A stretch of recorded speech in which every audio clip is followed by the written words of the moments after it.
তাতে আমার কোনো আপত্তি নেই। তবে একটা কথা মনে রেখো বাবা, তার জন্য ফলে আমি যাই ওই ঈশ্বরচন্দ্র বিদ্যাসাগরের বর্ণনা করেছেন অ আ হস্যই দীর্ঘই হয়ে অদগোলাতে পেলে আই আম কি খাবো পেলে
আমার বাবা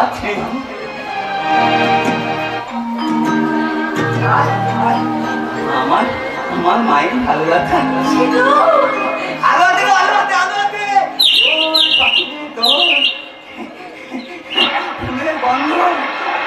নদীর জলের ছন্দ তাই না আপনি একটা শুনে কথা বলেন তো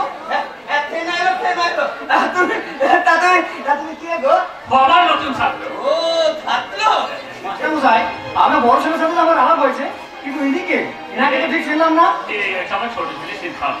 ও আসি, আপনি ভালো গান করেন। আমার না ছোটবেলা থেকে খুব গান করাচ্ছ কেন? ঠিক আছে ঠিক আছে, আমি আপনাকে বড় সিঙ্গার বানিয়ে দেবো।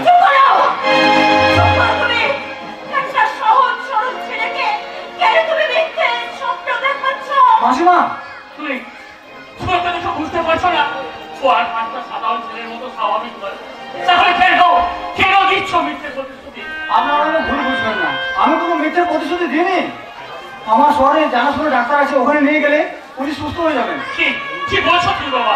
হ্যাঁ, আমার কথা বিশ্বাস করুন, আমি এরকম পেশেন্ট অনেক দেখেছি যার এখন পুরোপুরি ভাবে সুস্থ। আমি একে শহরে নিয়ে যাবো। না না না না না না না, আমি তোমাকে দেবো না।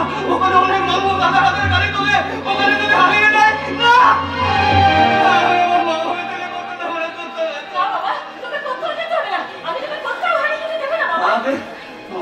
ভয় করবে মা।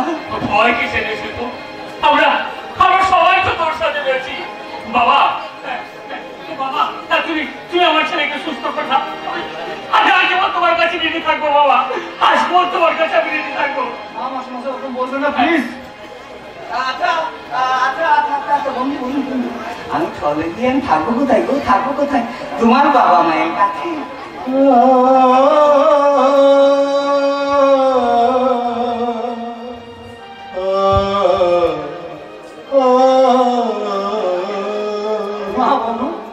তোমার মতো আমার এত ভালো ভাগ্য নয়। আমার যে পৃথিবীতে কেউ নেই। ছোটবেলায় আমাদের মা বাবা একলা রেখে চলে যায়, তাই সেদিন থেকেই আমি একলা চলে আসছি। একলাই কান্দু কেন গো? তুমি কান্দু কেন? অমন করে তোকে জল ফেলো, তাহলে আমারও তো কাঁদতে পারে গো। আচ্ছা ঠিক আছে। তোমার বাবা মানে কি হয়েছে গো? কি হয়েছে? আজ থেকে আমি আমার বাবা মাকে তোমাকে দিলাম। মানে আজ থেকে আমার